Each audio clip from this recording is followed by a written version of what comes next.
ओम नमः सिद्धेभ्यः।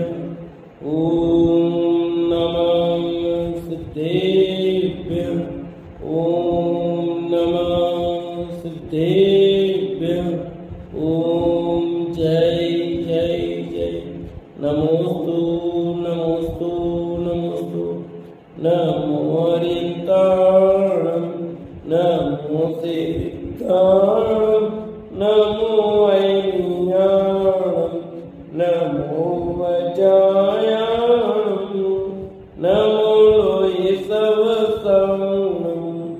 मंगलम भगवान वीरो मंगलम गौतमोगणी मंगलम कुंद कुंदारो जैन धर्मोस्तु मंगलम सर्वमंगलम मांगल्यम सर्वकल्याणकारकं प्रदानं सर्वधर्माणां जैनं जयतु शासनं जैनं जयतु शासनम्। जमजस जम्मिदेशे जैन विहाणेन जम्मिकालम्मि नादं जिनेन नियतं जम्मं वा मरणं वा तमतस्तमिदेशे तेन विहाणेन तम्मिकालम्मि कोसक्कदिवारेतुम् इंदुवा तजनिंदुवा। बोले जिनवाणी मात की जय, बोले सरस्वती मात की जय।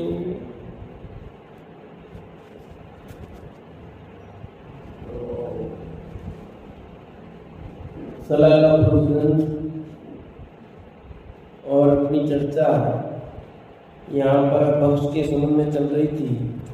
5 प्रकार के पक्षों की चर्चा पूरी हुई और उसके बाद 22 प्रकार के पक्षों की बात यहाँ कहते हैं। 22 प्रकार के पक्ष की चर्चा भी बहुत है और 5 प्रकार के पक्षों की भी। तो 5 प्रकार के पक्ष अपन ने पढ़ लिए थे। रसगार, बहुगार, अनुच्छेद, रसाकारक और अनिष्टकारक, ये 5 पढ़ लिए थे। अब 22 प्रकार के जो पक्ष हैं उनकी चर्चा आई है।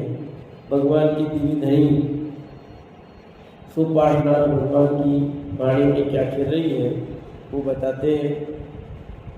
जिनागम में 22 अभक्ष पदार्थों को विशेष नामोल्लेख पूर्वक त्यागने की प्रेरणा दी गई है, क्योंकि उनके सेवन से अनंत रस जीवों की हिंसा है। इस प्रकार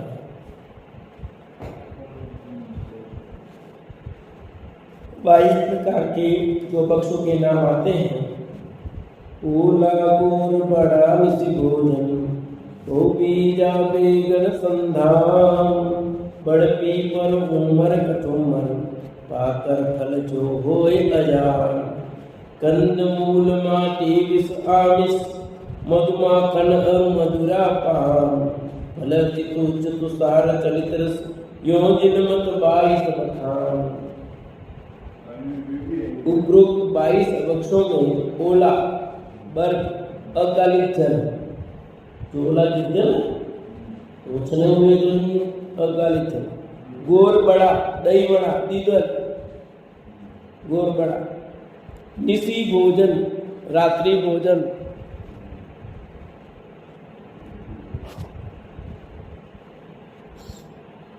बड़ पीपर उमर पाकर और कठुम्बर, ये 5 उदम्बर फल अष्टमूल गुण में आए थे 5। ठीक है, कौन कौन से? बड़ का फल, पीपर, उमर, कठुम्बर और पाकर। फिर आमिष मांस, मधु, शहद, मदिरापान। इन 11 का कथन तो पीछे मूल गुणों में भी करा है, ये तो पक्ष है ही। इस सब 11 की चर्चा आई है अष्टमूल गुणों में। इनके अतिरिक्त बहुबीजा, बेगन, संधान, आचार गुरुपा मतलब आचार, मक्खन, अनजान फल, जिसे जानते नहीं, जिस फल के बारे में नहीं जानते, खाने योग्य नहीं, वो सब कंद यानी आलू, अरबी, प्याज, लहसुन, ये कंद कहलाते हैं। मूल गाजर और मूली, तो कंद मूल कहते हैं ना, तो कंद में भी आलू, अरबी, प्याज, लहसुन है, और मूल में गाजर, मूली। मिट्टी, विष, देखो मिट्टी को भी बख्शता है। विष,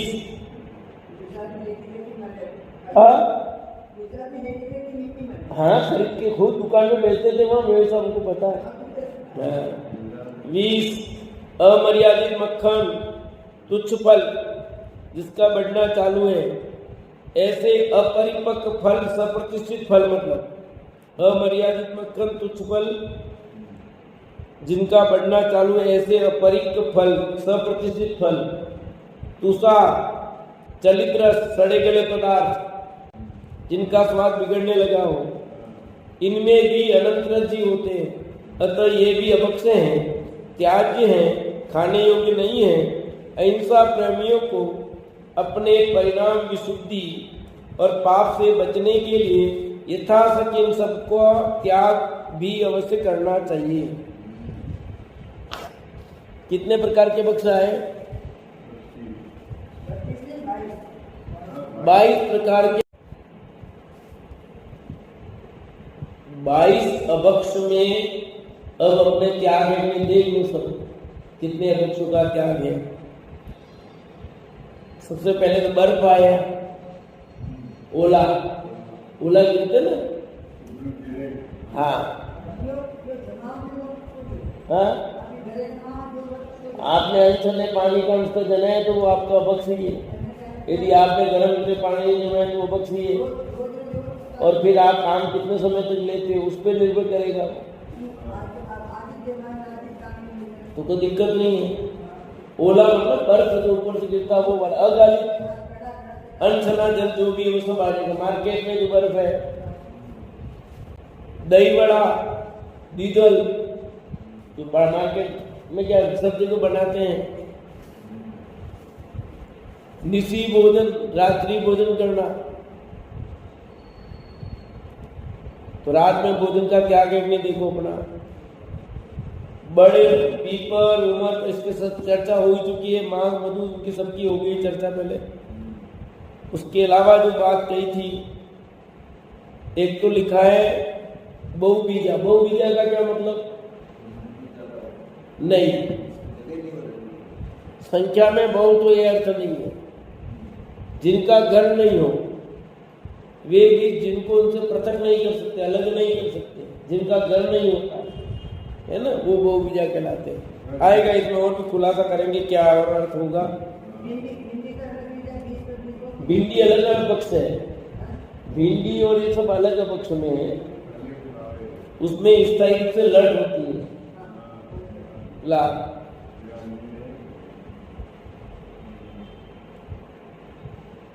फिर बैंगन को बख्शता है। अपने तो कोई खाता नहीं, पर आजकल खाने लग गए जैनी भी, पहले कोई खाता नहीं था। आचार, मुरब्बा, अब आचार सब घरों में खूब आचार अभक्ष है, क्योंकि सड़ करके तैयार होगा। जितने दिन का उसमें डालेंगे फिर खाएंगे, चाहे वो कोई आचार हो, नींबू का हो, आम का हो। आजकल 50 प्रकार के आचार बनते हैं। पहले देख आम का होता था, आज 50 प्रकार के आचार हैं। और शादी ब्याह में सब मार्केट से लाला करके रखते हैं। आम की सब्जी अलग चीज है और आचार अलग चीज है, दोनों अलग अलग है। मुरब्बा, मक्खन, मक्खन अभक्ष है। अनजान फल, जिस फल के बारे में आप नहीं जानते हो वो नहीं खाना। क्यों? आपने अनजान फल खा लेना, आपको हानि हो जाएगी, क्या पता। जिस फल के बारे में आप परिचित नहीं हो, मैंने कहा था उस दिन बच्चों ने खा लिया था, क्या हुआ, रतन दूध खा लिए तो जिस फल के विषय में आप जानते नहीं, खाओगे तो स्वास्थ्य गड़बड़ हो सकता है, इसलिए अपने नहीं खाना। बक्से कबक्से पता ही नहीं है क्या है, वो अबक्स की गिनती में आता है। सब खाना अपन खाओ नहीं, आपको पता नहीं ना उसके बारे में पूरा, तो नहीं खाना। और बाकी कंद, आलू, अरबी, प्याज इसको सब जानते ही हैं, गाजर, मूली जानते ही हैं। मिट्टी को भी यहाँ पर विशेष रूप से समझने जैसा है। अब अपने इधर तो नहीं, पर कई लोग, हमारी दुकान थी, ले जाते थे खरीद के और वो खाते थे। और गुजरात में तो एक जाति, कौन सी जाति है, नाम भूल रहा हूँ उनका, वो तो बागरी, वो सब खूब मिट्टी खाते, खूब ले जाते खरीद के दुकान से। हाँ, काली टाइप की मिट्टी है पूरी। फिर चलिए, जो फल का टेस्ट अलग हो गया, चेंज हो गया, तो ये वास्तव में अपक्ष है। और चलित रस मतलब सब्जी मत समझना, चाहे वो दाल हो, सब्जी हो, अन्य चीज में समझ लेना। जिसका रस चेंज हो गया है तो वो सब अपक्ष में है। सब आ गया इसमें, रोटी हो, कुछ भी हो, सब जिसमें चलित रस हो गया सब खाने योग्य नहीं है। 2 पैसे बचाने के चक्कर में अपना शरीर का स्वास्थ्य खराब नहीं करना। और महिलाएं खास करके करती है, आदमी को गरम गरम रोटी खिलाएगी और खुद वो सड़ा गला ठंडा बासा वो खाएगी। और औरतों में ये विशेष पर नहीं करना। आदमी को भी खिलाओ नहीं ना, आप भी मत खाओ, आप भी तो वही जीव हो। आप कौन क्यों खाते हो भैया? हाँ, तो कैसे फेंक दे, कैसे क्यों फेंकने की बात, जब क्या करोगे? नहीं तो आप खाओगे, स्वास्थ्य बिगड़ेगा आपका, और जीव हिंसा होगी तो अलग। इसलिए लिखा, अतः ये भी अपक्ष है, त्याज्य, खाने योग्य नहीं है। अहिंसा प्रेमियों को अपने परिणाम, विशुद्धि और पाप से बचने के लिए यथाशक्ति इन सबका त्याग भी अवश्य करना चाहिए। पुनः प्रश्न हुआ, प्रभु बक्ष अबक्ष भी समझ गया, मात्र एक प्रश्न और है, द्विदल किसे कहते हैं? उनके खाने में क्या दोष है?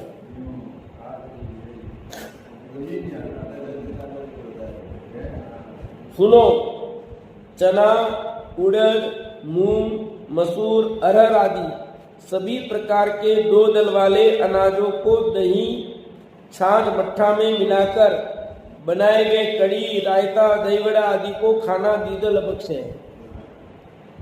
देखो, दही है, छाछ है, ठीक है, कड़ी से, रायता से, दही वड़ा आदि खाना ये द्विदल अपक्ष है। हाँ, दूध का अधिकांश ग्रंथों में दूध का नहीं है, किन्हीं दूध का उल्लेख है, गोरस शब्द के आधार पर लिया है, पर अधिकांश ग्रंथों में दही और छाछ का ही लिया है, दूध का नहीं। गोरस शब्द का प्रयोग कर दिया वो, पर मूल में तो सभी दूध, दही का ही है, छाछ का ही है। अभी और भी सब खुलासा है, आगे आएगा। यद्यपि उपयुक्त 2 दल वाले सभी अनाज भक्ष हैं, खाने योग्य हैं, और मर्यादित दही व छाछ भी भक्ष हैं, तथापि इसको मिलाकर खाने से ही अभक्ष हो जाते हैं। क्या लिखा? 2 दल वाले सभी अनाज भक्ष हैं, खाने योग्य हैं, और मर्यादित दही व छाछ भी भक्ष है, तथापि इनको मिलाकर खाने से भक्ष होंगे। मर्यादित दही है, खा सकते हो, मर्यादित छाछ पी सकते हो, पर दही मर्यादित भी हो और दाल भी भक्ष है तो भी मिला के नहीं खा सकते आप, तो अभक्ष है। क्योंकि दालों और दही छाछ के मिश्रण से बने पदार्थों का लार के संयोग होने से तत्काल त्रस भी पैदा हो जाते हैं। इनके खाने में मांस का आंशिक दोष है, अतिचार है, इसको खाने से मांस का दोष आता है। यह बात युक्ति, आगम और अनुभव से सिद्ध होती है, परंतु उपयुक्त खाद्य पदार्थों के बनाने की विधि को लेकर 2 पक्ष प्रचलित हैं। आगम में भी दोनों तरह के उल्लेख मिल जाएंगे, अतः यह अपने स्वविवेक पर निर्भर करता है कि हम क्या करें। इस पहला पक्ष पंडित आसादर जी के सागर धर्मामृत में उद्धृत योग शास्त्र के निम्नांकित श्लोक को आधार बनाकर छाछ व दही को उष्ण करके दो दल वाले अनाज मिलाकर बनाई गई कड़ी आदि खाने में दोष नहीं मानेंगे वे कहेंगे। पंडित आशा दर्जी ने सागर धर्मामृत में उद्धृत योग शास्त्र के निम्नांकित श्लोक को आधार बनाकर छाछ में दही को उष्ण करके यानी गर्म करके दो दल वाले अनाज मिलाकर बनाई गई कड़ी आदि खाने में दोष नहीं मानेंगे वे कहते हैं आम गोर संपृक्त विद्वलादिषु जंतव दृष्टा केवली भी सूक्ष्म तस्माता निर्वजेत। वे आम का अर्थ कच्चे गोरस से संपृक्त अन्न को खाना ही दीदल अबक्ष मानेंगे। जो भी हो पर इससे इतना तो सिद्ध हो ही जाएगा कि कच्चे दही छाछ में दो दल वाले अन्न के मिश्रण से तरह जीवों की उत्पत्ति होती है। किसकी उत्पत्ति होती है? देखो ये क्या किया, क्लियर कर दिया। वे आम का अर्थ कच्चे गोरस से संपृक्त मिले हुए अन्न को खाना ही दीदल अबक्ष मानेंगे। जो भी हो पर इससे इतना तो सिद्ध हो जाएगा कि कच्चे दही छाछ में दो दल वाले अन्न के मिश्रण से तरह जीवों की उत्पत्ति होती। इतनी तो क्लियर हुई। कच्चा दही है और कच्ची छाछ है, उसके साथ खाओगे तो वो बक्से ही। ये तो क्लियर हुआ ही वो गर्म करने के बाद। और आगे सुनो, अब प्रश्न केवल कच्चे या उष्ण किए हुए दही छाछ का रात सो उसके लिए विवरणाचार का निम्नांकित आगम प्रमाण दिया जाएगा जो इस अभक्ष भक्षण के दोष से बचने के लिए पर्याप्त होगा। मूल श्लोक इस प्रकार लिखा होगा आमेन पक्केन च गोरसेन उद्गलादि युक्त द्विदलम तु कायम जीवादि तीस्रसत जीव राशि समूर्छिन मानवस्यति नाम चित्रम। अर्थात कच्चे व पक्के हुए दोनों प्रकार के गोरस में दो दल वाले अनाज के मिश्रण में मुंह की लाभ मिलते ही तरह जीवों की उत्पत्ति हो जाती है। अतः इनका खाना सर्वथा वर्ज्य है। दूसरा प्रमाण दिया जहां लिखा कच्चे हो चाहे पक्के हो, दोनों प्रकार के गोरस में दो दल वाले अनाज के मिश्रण से मुंह की लाभ मिलते ही तरह जीवों की उत्पत्ति होती है, इसलिए इनका खाना। इसमें गोरस शब्द आया, शंका, गोरस तो फिर सब आएगा। अब यहाँ विचारनी बात केवल ये कि जब दोनों तरह के प्रमाण मिलेंगे तो दही व छाछ को गर्म करके खाने में क्या हानि है? ठीक है, प्रश्न समझ में आ गया कि दोनों प्रकार के प्रमाण मिलेंगे तो दही छाछ को गर्म करके खाएं तो उसको मानेंगे। भाई दोनों बातें आगम में आई है और हम आगम को मान रहे हैं, उसको मानते हैं, इसको नहीं मानते। समाधान, सबसे बड़ी हानि यह कि प्रश्न में दीदल खाने के प्रति अनुराग झलकता है। अन्यथा मैं पूछता हूं कि कच्चा व पक्के दोनों प्रकार के दही छाछ से बने भोजन के न खाने से हानि क्या है? आप पक्का भी नहीं खाओ, कच्चा भी नहीं खाओ, क्या फर्क पड़ेगा? आपका मरण हो जाएगा क्या? क्या उसके बिना जीवन संभव नहीं है? क्या आप दीदल नहीं खाओगे तो आपका जीवन नहीं रहेगा? वो खाओगे तभी जियोगे कि क्या खाएं, क्या खाएं? क्या उसके बिना कोई भोजन नहीं है? कि वही भोजन है जिसमें जरा भी शंका हो, उसमें हमारा पक्ष निर्विवाद मुद्दे की तरह ढलना चाहिए, न कि विवादस्थ मुद्दे की ओर। अतः हमारा तो दृढ़ मत है कि तरस घास से बचने के लिए कच्चे पक्के दोनों प्रकार के दही छाछ से बने दीदल पदार्थ त्यागने योग्य है। चाहे वो कच्चा हो, दोनों बात मिलती है, अपने बढ़िया यही करो, कच्चा भी नहीं खाना, पक्का नहीं खाना, क्योंकि अपन केवल ज्ञानी नहीं, अपने को दिख नहीं रहे तो मान लो बात। दीदल अभक्ष के संदर्भ में केवल दूध दही व छाछ को ही गोरस क्यों माना? घी भी तो गोरस है, घी को क्यों छोड़ दिया? तो ऊपर दही और छाछ ही थे, अब यहाँ दही भी जोड़ा, ठीक है, दूध को भी जोड़ा और घी को प्रश्न किया। दीदल बख्शते सुनने केवल दूध दही व छाछ को ही क्यों गोरस माना? घी भी तो गोरस है ना, घी को क्यों छोड़ दिया? जवाब, यहाँ इस संदर्भ में गोरस योग रूढ़ शब्द है, इसलिए गोरस शब्द का अर्थ दूध दही व छाछ ही है। गोरसेन क्षीरेन दद्दा तर्केण च, ऐसा सागर धर्मामृत की टीका में स्पष्ट उल्लेख किया गया है। अतः घी मिश्रित द्विदल अन्न खाने में दोष नहीं है।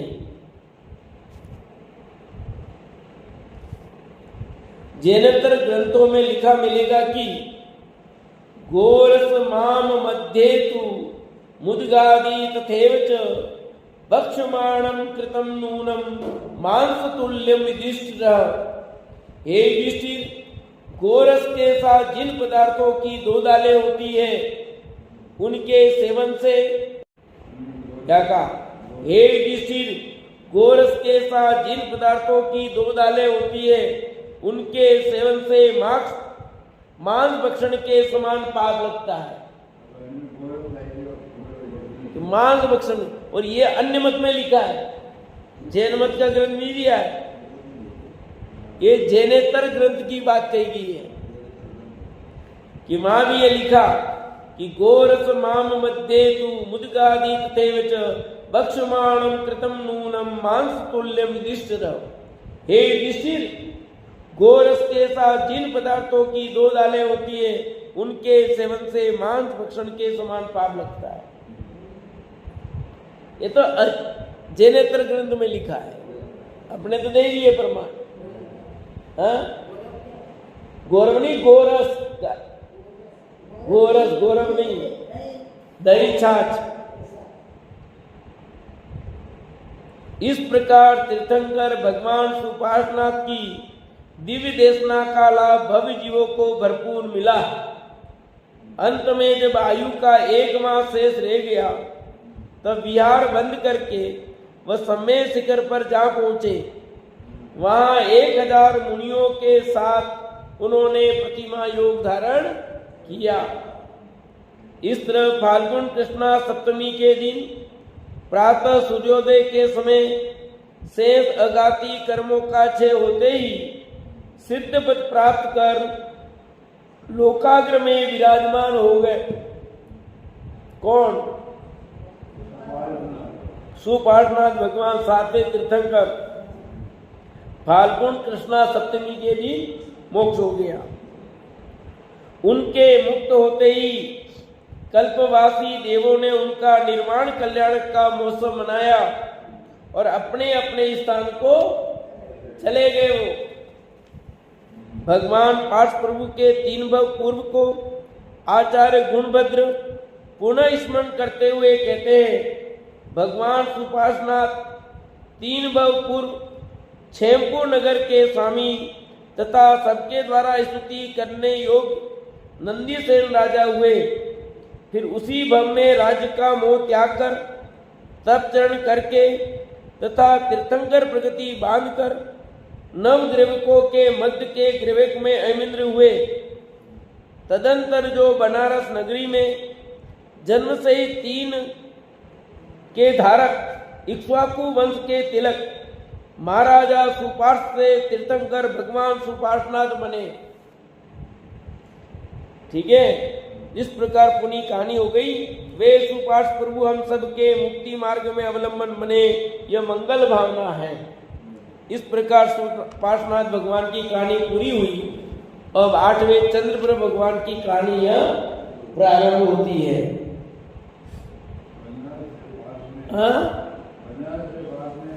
हाँ, अब चंद्रप्र भगवान। चंद्र जिनका चिन्ह वे चंद्र प्रभ परमात्मा, जो पूजता उनके चरण व आत्मा परमात्मा, जो चले उनके चरण पथ वे भव्य अंतरात्मा, जो जानता उनको नहीं वह व्यक्ति है वैरात्मा। क्या कहा? चंद्र भगवान का चिन्ह, क्या चिन्ह है? चंद्रमा। वे चंद्र प्रभु भगवान क्या करें? उनके मार्ग पर हम चले, उनके, और जो पूछता है आत्मा परमात्मा बन जाएगा, जो उनके पथ पर चलेगा वो अंतरात्मा, और जो जानता ही नहीं अपनी आत्मा को वो बहिरात्मा। जो स्वयं शुद्ध है और जिनकी दिव्यनी समस्त समोस्तरण में बैठे भव्य जीवों की परिणति को विशुद्ध बनाने में साक्षात निमित्त कारण है, वे चंद्रमा की प्रभा के समान चंद्रप्रभा स्वामी हम सबकी आत्म विशुद्धि में भी निमित्त बने। आचार्य गुणभद्र कहते हैं कि हे भक्त, जिनका स्मरण मात्र पापों के क्षय का कारण है, उनके संपूर्ण चरित्र के सुनने से पापाचार नष्ट तो नहीं होंगे ही। अतः सर्वप्रथम चंद्र भगवान के 7 भवों की चर्चा कर। पुराणों में चर्चित सलाका पुरुषों के चरित्र भी सम्यक ज्ञान के कारण हैं। अतः आत्महिताभिलाषियों को सलाका पुरुषों के चरित्र भी पढ़ना सुनना आवश्यक है। अनंत भगवान के 4 अनुयोगों के द्वारा जो 4 प्रकार के सुक्त जिनवाणी की कथन शैली बतलाते हैं, उनको प्रथमानुयोग प्रथम सुक्त है। ठीक है, 4 अनुयोग है ना, प्रथमानुयोग, करणानुयोग, चरणानुयोग, द्रव्यानुयोग। तो प्रथमानुयोग किसको कहते हैं? जिसमें सलाका पुरुषों का जीवन चरित्र हो। धर्म, अर्थ, काम और मोक्ष का उपदेश देने वाले भगवान ऋषभदेव आदि के पुराणों को जो जीव कहती है और जो कान सुनते हैं, मन सोचता है, वही जीव, वही कान, वही मन है। इसके सुने बिना तो ये सब जड़ इंद्रिया केवल मांस के लोथड़े, अन्य कुछ भी नहीं है। क्या लिखा? जो जिनवाणी को पढ़ते सुनते नहीं है और उनका ये मन कोई काम का नहीं है। कान मिले जिनवाणी सुनने को, जीव मिली जिनवाणी पढ़ने को, मन मिला जिनवाणी चिंतन मन के लिए, वो काम नहीं करे तो इस मन का, इन कान का, वचन का, हाथों का, पैरों का क्या उपयोग है? जब वे अपने 6वें पूर्वम में श्री वर्मा थे, तब उन्हें सम्यक्त प्राप्त हो गया था। 6ठे भव में थे तब उनको सम्यक्त हो गया। चंद्रप्रभु भगवान के पूर्व भवों की चर्चा करते हुए कहा है कि इस मध्य लोक में एक पुष्कर द्वीप है। कौन सा द्वीप है? पुष्कर द्वीप है। उसके बीच में मानुषोत्तर पर्वत है। कौन सा पर्वत? यह पर्वत चारों ओर से भले चूड़ी के आकार गोल है तथा मनुष्यों के आवागमन का सीमा क्षेत्र है। उसके भीतरी भाग में 2 मेरु पर्वत हैं, एक पूर्व मेरु और दूसरा पश्चिम मेरु। पूर्व मेरु के पश्चिम की ओर विदेह क्षेत्र में सीतोदा नदी के तट पर एक सुगंधित नाम का देश है, जो कि किला, वन, खाई, खाने और बिना बोए होने वाले धान्य आदि से शोभित है। और एक नगर का वर्णन किया पुराणों में, तो आप पढ़ते रह जाओ। नगरों की सुंदरता, नगरों का ऐसा बहुत वर्णन है। यहाँ तो बहुत संक्षेप में किया ही नहीं, सब बता दिया है। उक्त देश के सभी मनुष्य क्षत्रिय, वैश्य और शूद्र वर्णों में विभक्त थे। जैसे तपस्वी सरल परिणामी होते हैं, वैसे ही वहाँ के किसान भी सरल परिणामी, भोले भाले और धार्मिक थे।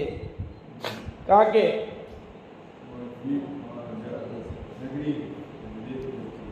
विदेह क्षेत्र की बात चल रही है। ठीक है, सुगंधी नाम का जो देश था वहां की चर्चा है।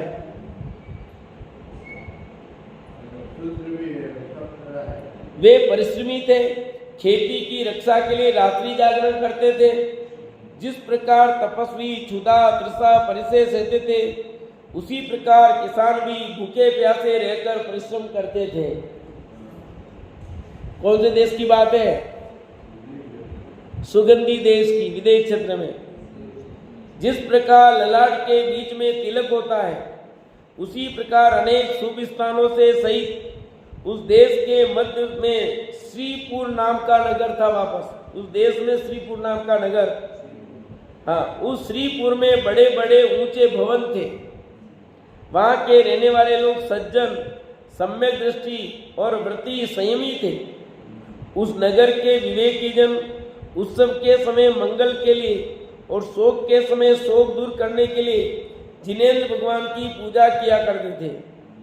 ठीक है, दोनों बात आ गई। देखो, शुभ काम होते हैं तो मंदिर आते हैं, और अशुभ होता उसमें भी आते हैं। करते कि नहीं करते भाई? उठाना फिर क्या करते, मंदिर आते नहीं आते? अब तो वही पाठ, पहले शांति पाठ मंदिर में होता था। आते सब इकट्ठ होते, मंदिर आते, मंदिर में सब बैठते और मंदिर में ही माला जपती हूँ, मंदिर में ही संता। आज भी गांव में है कई जगह, हाँ, कि मंदिर में ही पढ़ते, घर जाके नहीं। अब यहाँ पर इतनी पब्लिक होती, सब उस हिसाब से ठीक कर दिया। और अब भी अपन शांत, देखो इधर भी विधान करते हैं, शादी में भी विधान कराते हैं और मनन मोहन में भी विधान कराते हैं। तो लिखा देखो, शुभ का दोनों। उस उत्सव के समय मंगल के लिए भी और शोक के समय शोक दूर करने के लिए जिनेंद्र भगवान की पूजा किया करते हैं। मंगल कार्य में भी विधान पूजन और शोक दूर करने के लिए भी पूजन। इंद्र के समान कांति का धारक श्रीसेन नाम का राजा उस श्रीपुर नगर का स्वामी था। कौन सा राजा? श्रीसेन नाम का राजा। कौन जीव है पता पड़ गया ना? चंद्रप्रभु भगवान का जीव। उसकी अत्यंत विनयशील श्रीकांता नाम की स्त्री थी। वह सर्वगुण संपन्न थी। वह स्त्री अन्य स्त्रियों के लिए आदर्श थी। वह दंपति देव दंपति के समान पाप रहित उत्कृष्ट सुख प्राप्त करने वाला था। परंतु संसार में अखंड पुण्य किसी के नहीं होता। वे राजा श्रीसेन और रानी श्रीकांता देवतुल्य सुख भोगते हुए भी बहुत काल तक संतान सुख से वंचित रहे। एक तदर्थ उन्होंने औषधि उपचार के उपाय भी किए, परंतु सफल नहीं हुए। अंतो गत्वा उन्होंने पुत्र अभिलाषा से मुख मोड़कर अपने उपयोग को धर्म कार्यों में लगा लिया। उन्होंने रत्नों की जिन प्रतिमाएं बनवाई, उन्हें अष्ट प्रातिहार और अष्ट मंगल द्रव्य शोभित किया, उनकी प्रतिष्ठा करवाई। प्रतिदिन जिनेंद्र भगवान की स्तुति पूजा आदि करने लगे। अष्टानिका पर्व में लोग परलोक संबंधी अभ्युदय का देने वाले अष्टानिका की पूजा की। अष्टानिका पर्व आया तो अष्टानिका की पूजा की। संयोग की बात है। अब सुनो, जब उन्होंने निर्वांछित होकर स्वयं को धर्म कार्यों में लगा लिया, तो एक दिन पुण्योग से रानी ने हाथी, सिंह, चंद्रमा और लक्ष्मी का अभिषेक होते हुए स्वप्न देखा। उस समय उसके गर्भ धारण हुआ और गर्भ में सभी लक्षण प्रकट होने लगे। स्त्रियों का लज्जा ही प्रशंसनीय आभूषण है। ये सिद्ध करने के लिए मानो रानी की समस्त चेष्टाएं लज्जा से शहीद हो गई। इस प्रकार उनके गर्भ के चिन्ह निकटवर्ती मनुष्यों के लिए कुछ कौतूहल उत्पन्न कर रहे थे। एक दिन रानी की प्रधान दासी ने हर्ष से राजा के पास जाकर प्रणाम कर रानी के गर्भवती होने के समाचार सुनाए।